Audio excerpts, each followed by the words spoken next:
यही जज़्बा रहा तो मुश्किलों का हल भी निकलेगा। ज़मीं बंजर हुई तो क्या वहाँ से जल भी निकलेगा। ना हो मायूस ना घबरा अंधेरों से मेरे दोस्त, इन्हीं रातों के दामन से सुनहरा कल भी निकलेगा, सुनहरा कल भी निकलेगा। पूरा वीडियो देखने से पहले इसकी मत होना मेरे दोस्त, हो सकता है इस कहानी को सुनकर जीवन में 4 चाँद लग जाएँ। हाँ, वीडियो पसंद आए तो लाइक एंड सब्सक्राइब करना मत भूलिए। जो लोग सफलता पाना चाहते हैं उन्हें अंतिम पल तक हिम्मत नहीं हारनी चाहिए। जिस पल हम हार मान लेते हैं, उसी समय हम असफल हो जाते हैं। ये बात एक कहानी से समझ सकते हैं। एक बार एक राजा युद्ध में हार गया।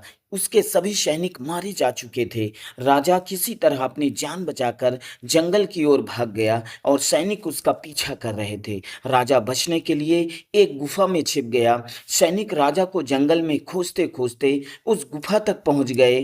गुफा के अंदर राजा को ढूंढा, लेकिन सैनिक राजा को ढूंढ नहीं सके। बाहर आकर सैनिकों ने बड़े-बड़े पत्थरों से गुफा बंद कर दी।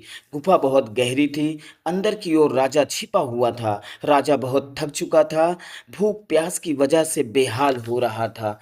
उसके शरीर में ताकत भी नहीं बची थी। शत्रु सैनिक गुफा बंद करके वहां से चले गए, तो राजा अंदर बैठा-बैठा यही सोच रहा था कि अब तो उसका जीवन खत्म हो गया। वो गुफा से बाहर अब कभी नहीं निकल पाएगा। राजा निराश हो चुका था। तभी उसे माँ की एक बात याद आई। उसकी माँ कहती थी, कुछ तो कर, यूं ही मत मर।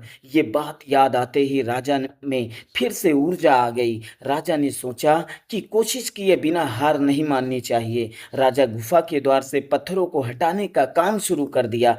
कड़ी मेहनत के बाद राजा ने बड़े-बड़े पत्थर खिसका दिए। किसी तरह राजा ने बाहर निकलने की थोड़ी-सी जगह बना ली थी। राजा गुफा से बाहर निकला और अपने मित्र राजा के पास पहुँच गया। मित्र राजाओं की मदद से अपने शत्रुओं को पराजित कर दिया और अपना राज्य वापस प्राप्त कर लिया। इस कहानी से यही शिक्षा मिलती है कि हमें सफलता मिलने तक हार नहीं माननी चाहिए। जिस पल हम हार मान लेते हैं, उसी समय असफल हो जाते हैं। जय हिंद, जय भारत, वंदे मातरम।